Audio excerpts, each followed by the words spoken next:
New update sa buhay pag-ibig ngayon ni Bunso Mix Malino, ang buong detalye alamin.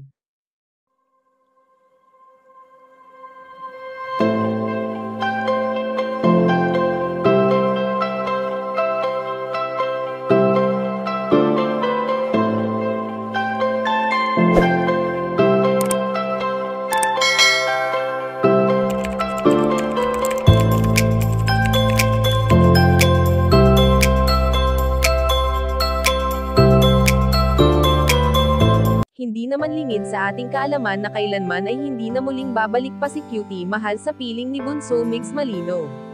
Bagamat naging mahirap noon para sa binata na gumising na wala na ang kanyang prinsesa, ngunit paglipas ng panahon ay unti-unti niya na rin itong natatanggap.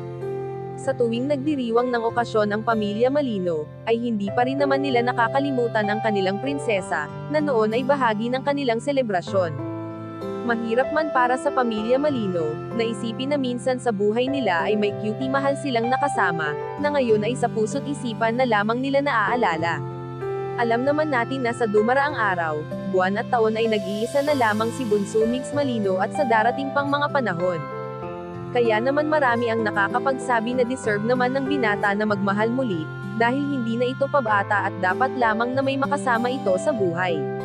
Subalit batid naman nating lahat na never pang nagpakilala si Bunso Mix Malino ng babaeng kanyang nais, sapagkat para sa binata ay hindi pa ito ang tamang panahon upang siya ay umibig muli tulad ng pagmamahal na inalay niya noon sa kanyang prinsesa.